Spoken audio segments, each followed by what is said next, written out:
Shalom Bapak Ibu, saudara-saudara, kembali senang sekali bertemu dengan saudara melalui pengajaran firman Tuhan yang minggu kemarin saya sempat bahas bagian ini, sebuah kata yang barangkali kita coba untuk menghindarinya, sebuah kata yang tidak enak didengar dan apalagi dikerjakan. Melepaskan hak menjadi bagian yang penting dalam hidup saudara dan saya, terlebih dalam pertumbuhan rohani kita. Nah, Bapak Ibu yang dikasihi Tuhan, apa saja hak-hak yang harus saudara dan saya lepaskan? Ini yang perlu kita pelajari hari ini, dan lanjut bagaimana saudara dan saya bisa melepaskan hak, atau cara bagaimana kita bisa melepaskan hak kita. Saudara yang dikasihi Tuhan, dalam pengiringan kita kepada Tuhan, ada banyak hal yang menghambat pertumbuhan rohani kita. Dan salah satu di antaranya adalah ketika saudara dan saya mencoba mempertahankan hak-hak kita yang memang seharusnya kita lepaskan. Bukan berarti kita tidak boleh menggunakan hak kita, tetapi saudara dan saya perlu tahu sebagai anak-anak Tuhan, kita perlu memiliki kepekaan roh untuk dapat mengerti ada hak-hak yang memang tidak boleh kita akan sangat pertahankan dalam hidup kita. Karena ternyata hak-hak ini justru yang akan menghambat pertumbuhan kerohanian kita. Nah, Bapak Ibu yang dikasihi Tuhan, ingat, goal terakhir Tuhan untuk saudara dan saya bukan hanya menjadikan kita sebagai orang-orang Kristen menjadi jemaat setia di sebuah gereja, tetapi tidak mengalami pertumbuhan, tidak. Tapi goal terakhir Tuhan untuk saudara dan saya adalah menjadikan kita serupa dan segambar dengan Tuhan kita Yesus Kristus. Nah, Bapak Ibu, hak apa saja yang harus kita lepaskan? Yang pertama adalah hak atas nama baik dan reputasi. Setiap orang berhak untuk mendapatkan nama baik. Setiap orang berhak untuk mempertahankan nama baik, mengupayakannya bahkan. Tetapi sebagai murid-murid Yesus, ingat, bukan hanya sekedar pengikut, tetapi Tuhan mau menjadikan saudara dan saya murid-muridnya. Nah, sebagai murid Yesus yang melayani Tuhan, kadang-kadang kita harus berseberangan dengan nilai-nilai dunia ini. Saudara-saudara, seringkali karena kita menampilkan pribadi yang berbeda, karena nilai-nilai Kristus ada di dalam hidup kita, dimanifestasikan melalui perkataan kita, melalui tindakan kita, melalui keputusan yang saudara dan saya ambil. Dan ini ternyata mendapatkan cemoohan, mendapatkan reaksi yang sebaliknya, mendapatkan celaan, fitnahan, dan bahkan ada anak Tuhan yang harus mendekam di penjara seperti seorang penjahat hanya karena dia mencoba untuk hidup sesuai seturut dengan kehendak Tuhan. Nah, Bapak Ibu yang dikasihi Tuhan, dalam pergaulan kita lebih sering mungkin kita dianggap sok suci dan sulit bergaul dengan masyarakat, sulit berbaur dengan masyarakat. Karena kita tidak mengikuti kebiasaan-kebiasaan yang menjadi nilai-nilai bagi masyarakat dunia yang belum percaya kepada Tuhan. Nah, Bapak Ibu, dalam Matius pasal 5 ayat 11-12, dalam sebuah khotbah di bukit, Yesus mengatakan, "Berbahagialah kamu jika karena aku kamu dicela dan dianiaya, dan kepadamu difitnahkan segala yang jahat. Bersukacita dan bergembiralah karena upahmu di sorga, sebab demikian juga telah dianiaya nabi-nabi sebelum kamu."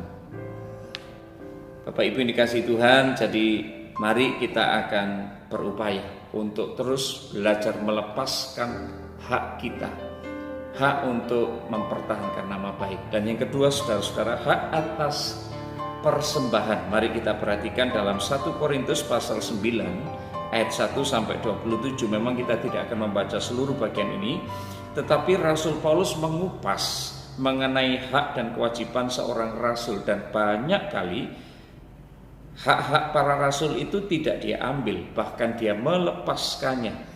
Dan dia melakukan semuanya ini atas dua dasar. Pertama adalah karena Injil Tuhan. Artinya, saudara-saudara, dia mengutamakan pemberitaan Injil ketimbang mempertahankan haknya. Kedua, karena dia ingin melatih dirinya dan menguasai tubuhnya. Artinya, saudara, dia tidak ingin tubuhnya dikuasai oleh hak, tetapi dia yang harus mengendalikan dan menguasai hak. Salah satu hak yang Rasul Paulus lepaskan memang adalah haknya sebagai seorang rasul, hak sebagai seorang pelayan Tuhan untuk mendapatkan persembahan dari jemaat yang dia layani. Dan sebagai konsekuensinya, saudara-saudara, memang dia harus bekerja keras, bukan hanya mengajar jemaat dengan tangannya sendiri, bahkan dia mengambil pekerjaan sebagai pembuat tenda. Dan saudara bisa menemukan hal tersebut di dalam kitab Kisah Para Rasul. Dan 1 Korintus pasal 9 ayat 12b mengatakan, tetapi kami tidak mempergunakan hak itu. Sebaliknya kami menanggung segala sesuatu supaya jangan kami mengadakan rintangan bagi pemberitaan Injil Kristus. Bapak Ibu yang dikasihi Tuhan, Paulus menjadi contoh yang luar biasa mengenai seseorang yang melepaskan haknya. Haknya atas persembahan tidak diambilnya. Dia tidak mau hidupnya dikendalikan oleh hak, tetapi dia yang menguasai hak. Nah, Bapak Ibu yang dikasihi Tuhan, hak yang kedua yang harus saudara dan saya lepaskan, hak yang ketiga maksud saya adalah hak untuk disenangi orang. Nah, dalam Matius pasal 10 ayat 22 dikatakan, dan kamu akan dibenci semua orang oleh karena namaku, tapi orang yang bertahan sampai kepada kesudahannya, dia akan selamat. Disenangi orang merupakan satu hal yang wajar, dan ini hak setiap orang, saudara-saudara.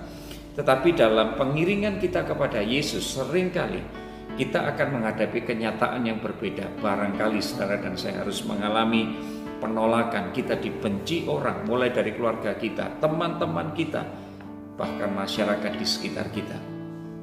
Dan hal itu terjadi karena barangkali cara hidup kita yang berbeda. Kita tidak menampilkan cara hidup yang sama dengan mereka, sehingga mereka tidak bisa menerima kehadiran kita sebagai bagian dari komunitas mereka. Sehingga kadang-kadang kebencian yang saudara dan saya terima dari orang-orang di sekitar kita yang tidak mengenal nilai-nilai Kristus dalam hidup mereka. Nah, saudara, untuk menyenangkan hati Tuhan, kita harus bersedia melepaskan hak kita untuk disenangi oleh banyak orang di sekitar kita, hanya karena kita memberikan keteladanan hidup, menampilkan keteladanan hidup yang diubahkan, yang barangkali berbeda dengan nilai-nilai dunia ini. Yang keempat, saudara-saudara, hak atas kebebasan dan kesenangan pribadi. Dengan menjadikan Tuhan Yesus sebagai Tuhan pribadi tunggal satu-satunya yang berdaulat atas hidup kita, maka berarti dialah yang akan mengatur seluruh hidup kita. Seluruh irama dan ritme hidup kita diatur oleh Tuhan. Dan saudara-saudara, sama halnya ketika Tuhan Yesus menyerahkan seluruh hidupnya kepada Allah Bapanya. Dia harus senantiasa taat kepada kehendak Bapa dan melepaskan haknya untuk menjadi orang yang bebas. Saudara-saudara, Yesus melepaskan haknya untuk menikmati kesenangan-kesenangan dunia yang bertentangan dengan kehendak Bapa. Dalam Yohanes 6 ayat 38 dikatakan, sebab aku telah turun dari surga bukan untuk melakukan kehendakku, tetapi melakukan kehendak Dia yang mengutus aku. Jadi Bapak Ibu yang dikasihi Tuhan, mari kita belajar untuk melepaskan diri atas kebebasan dan kesenangan pribadi. Saya tahu ini menjadi sesuatu yang sangat mengganggu kita, tetapi saya percaya saudara-saudara, ketika saudara dan saya merelakan diri untuk melepaskan hak kita atas kesenangan pribadi kita dan lebih mengedepankan kepentingan Tuhan, maka saudara dan saya akan melihat hasil. Kita akan mengalami pertumbuhan secara rohani. Dan berikutnya Bapak Ibu yang dikasihi Tuhan, yang terakhir saya mencatat di sini, hak yang harus kita lepaskan adalah hak untuk diperhatikan. Nah, Bapak Ibu, kalau saudara lihat perpecahan gereja yang ada di Korintus itu terjadi karena munculnya golongan-golongan yang ada di jemaat Korintus. Dan saudara-saudara, ini menjadi salah satu sebab yang juga berkembang sampai dengan hari ini. Perpecahan yang muncul di tengah-tengah jemaat adalah karena mereka menuntut supaya mereka selalu diperhatikan.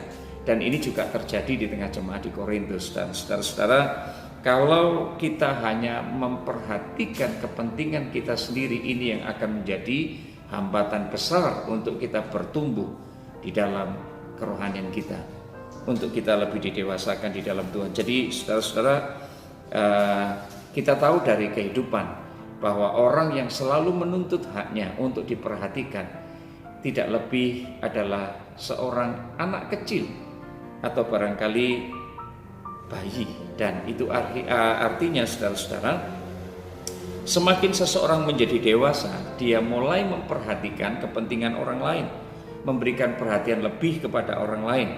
Dan arti yang lain adalah ketika jemaat hanya ingin mementingkan kepentingannya sendiri, selalu minta diperhatikan, maka tidak ubahnya dia seperti bayi rohani, seperti anak-anak kecil dalam kerohanian mereka. Nah, Bapak Ibu, mari kita menjadi orang Kristen yang semakin memperhatikan orang lain. Dan bukankah Ibrani pasal 10 ayat 24 mengatakan, dan marilah kita saling memperhatikan supaya kita saling mendorong dalam kasih dan pekerjaan baik. Bapak Ibu, kembali ke bagian hak untuk diperhatikan. Memang pada umumnya kita ini adalah orang-orang yang selalu ingin diperhatikan. Kita ingin semuanya bisa kita dapatkan.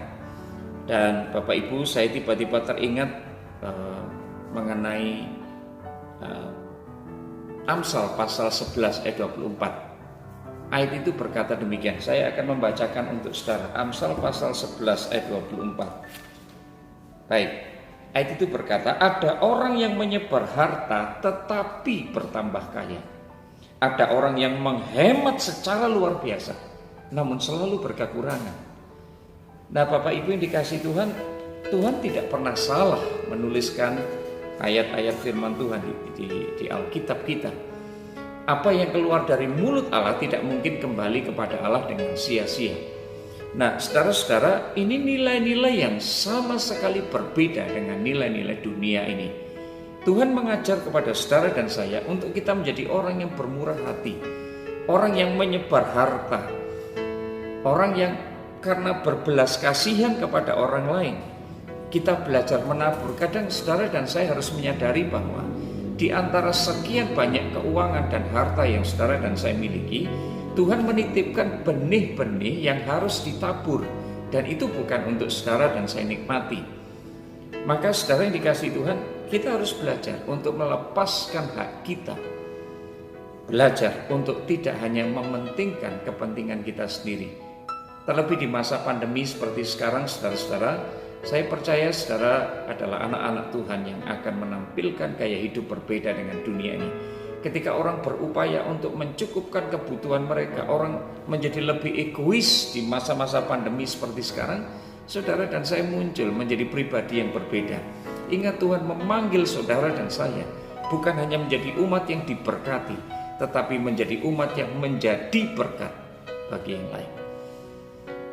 Luar biasa Bapak Ibu saudara-saudara, pengajaran firman Tuhan hari ini tentang bagaimana kita harus melepaskan hak. Tetapi saudara, kita harus menyadari bahwa ada sebuah kondisi yang harus diciptakan untuk saudara dan saya bisa melepaskan hak kita. Dan dunia ini memang sudah sangat terpengaruh dengan ajaran hedonisme yang berupaya untuk menikmati kesenangan-kesenangan dunia sepuas-puasnya. Dan saudara, perihal melepaskan hak ini menjadi masalah yang sama sekali tidak mudah. Sebaliknya dunia ini berupaya untuk mengajarkan dan mempertahankan hak kita, bahkan untuk memperoleh sebanyak-banyaknya hak yang bisa saudara dan saya dapat. Tapi Alkitab mengajarkan kepada saudara dan saya, pengajaran malam ini mengajarkan kepada saudara untuk kita mempersiapkan suatu kondisi hati dan pengertian yang benar agar saudara dan saya bisa belajar melepaskan hak kita. Dan saya menulis 3 kondisi secara cepat saya ingin sampaikan kepada saudara. Yang pertama adalah, kondisi tersebut adalah hati yang berketetapan untuk selalu mengutamakan Allah kita. Saudara, melepaskan hak merupakan sebuah penyangkalan diri yang tidak gampang. Dan jika hanya dilakukan, hal ini hanya bisa dikerjakan oleh seseorang yang memiliki ketetapan hati untuk mengutamakan Tuhan dalam hidupnya. Saudara-saudara, mengutamakan Allah berarti memiliki pengertian kehendak Allah yang harus diutamakan dan kehendak kita yang tidak lebih didahulukan. Yang kedua, saudara, taat kepada Allah dan firman-Nya tanpa syarat apapun. Artinya kita memiliki sikap penundukan diri kepada perintah Tuhan. Dan yang ketiga, memiliki hati yang hancur, mau hancur dan menderita bagi Allah dan sesama, hati yang dipenuhi dengan belas kasihan, memiliki rasa empati dan hati yang mudah disentuh oleh Roh Kudus. Ini kondisi pertama yang harus saudara dan saya ciptakan untuk melepaskan hak. Yang kedua, saudara-saudara, kita bisa mengerti panggilan dan rencana Allah bagi hidup kita. Kita harus mengerti panggilan dan rencana Allah bagi hidup kita, sehingga ini tidak menjadi sesuatu yang sifatnya hanya emosional, bersifat emosional, sesuatu yang tidak stabil, yang mudah terpengaruh dengan situasi dan kondisi di sekitar kita. Nah, saudara, Allah memanggil saudara dan saya sekali lagi untuk menjadi orang yang diberkati, tetapi kemudian memberkati orang lain. Paulus katakan bahwa dia memiliki tujuan hidup yang jelas, dia tidak sembarangan mengisi kehidupannya. Oleh karena itu dia berusaha melatih dan menguasai tubuhnya sepenuhnya, termasuk melatih dirinya untuk melepaskan berbagai macam hak yang dimiliki. Dalam 1 Korintus 9, 26, 27 mengatakan, sebab itu aku tidak berlari tanpa tujuan. Aku bukan petinju yang sembarangan saja meninju, tapi aku melatih diriku dan menguasai sepenuhnya supaya sesudah memberitakan Injil kepada orang lain, jangan aku sendiri yang ditolak. Jadi Bapak Ibu, ini yang kedua yang harus saudara dan saya pahami. Kita harus mengenal dan mengerti panggilan Tuhan atas hidup kita. Dan yang terakhir, yang ketiga, milikilah kerendahan hati. Orang yang rendah hati di hadapan Tuhan pasti akan dapat merendahkan hati di hadapan sesama. Saudara, ini sulit dikerjakan karena betul-betul bertentangan dengan nilai-nilai dunia ini, pertimbangan dunia, nilai dunia. Melepaskan hak adalah sebuah kebodohan.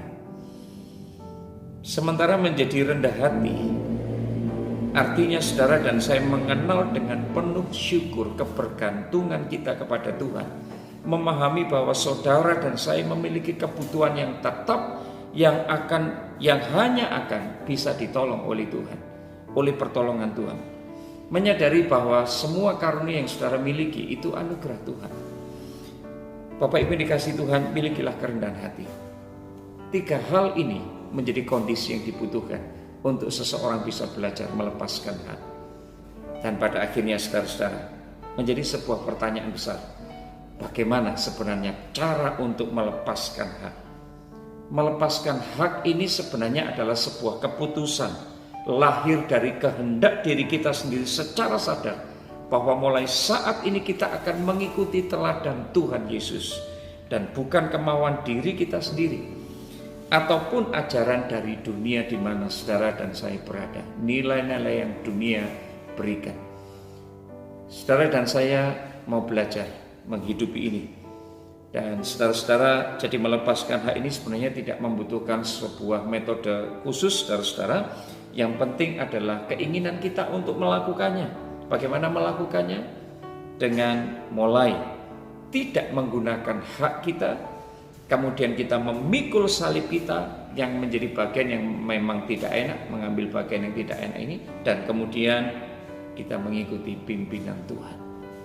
Saya pikir ini bukan sesuatu yang sulit untuk dikerjakan selama saudara dan saya berketetapan hati untuk lebih mengedepankan Tuhan, kerajaan Allah dan kepentingannya. Selama kita mulai belajar untuk mengerti rencana dan panggilan Allah atas hidup kita, dan selama kita menjadi orang yang belajar merendahkan hati kita di hadapan Tuhan, kita belajar melepaskan hak kita secara sadar. Kita memulainya hari ini. Dan saudara-saudara yang dikasih Tuhan, belajar mengikuti teladan Tuhan untuk melepaskan hak. Jadi Bapak Ibu, pada akhirnya saudara dan saya yang bisa menjawab pertanyaan ini, hak apa yang harus saudara dan saya lepaskan sekarang untuk membuat kita semakin bertumbuh di dalam Tuhan? sesuatu yang harus tidak boleh kita pertahankan. Walaupun kita tahu itu menjadi bagian kita, itu menjadi hal yang sangat wajar untuk kita dapatkan. Tetapi saudara dengan rela hati mau melepaskan hak saudara, sebab saudara tahu ketika saudara mulai mempertahankan hak saudara ini, dan ternyata itu akan membuat saudara dan saya terhambat untuk bertumbuh di dalam Tuhan. Saya bersyukur saudara untuk kesempatan yang luar biasa hari ini. Saya berdoa supaya dalam 2 kali pengajaran yang saya sampaikan mengenai bagaimana melepaskan hak, saudara dan saya boleh menjadi anak-anak Tuhan yang berketetapan hati untuk akhirnya kita mau melepaskan hak kita, sehingga melaluinya Tuhan dimuliakan. Tuhan memberkati saudara dan saya akan berdoa untuk saudara malam hari ini. Bapa, di dalam nama Yesus, Hamba berdoa untuk setiap kami yang menyaksikan tayangan ini Tuhan. Kami tahu semua kami memperhatikan pemberitaan firman Tuhan ini. Dan oleh karena itu Hamba berdoa di dalam nama Yesus, sentuh pikiran kami, sentuh akal budi kami, sentuh hati kami melalui pengajaran firman malam ini. Dan kami percaya kemudian Roh Kudus akan melembutkan hati kami, menjadi orang-orang yang memiliki komitmen baru, memperbaharui hidup kami di hadapan Tuhan. Komitmen kami untuk belajar melepaskan hak yang kami tahu ini sesuatu yang sulit kami kerjakan. Tapi oleh pertolongan Roh Kudus kami disanggupkan, dimampukan untuk menjadi orang-orang yang berani melepaskan hak. Kami bersyukur untuk malam ini Tuhan, memberkati seluruh kami, dan sempurnakan pengajaran ini oleh pekerjaan Roh-Mu dalam pikiran dan hati kami. Di dalam nama Yesus kami berdoa bersyukur. Amin. Tuhan Yesus memberkati.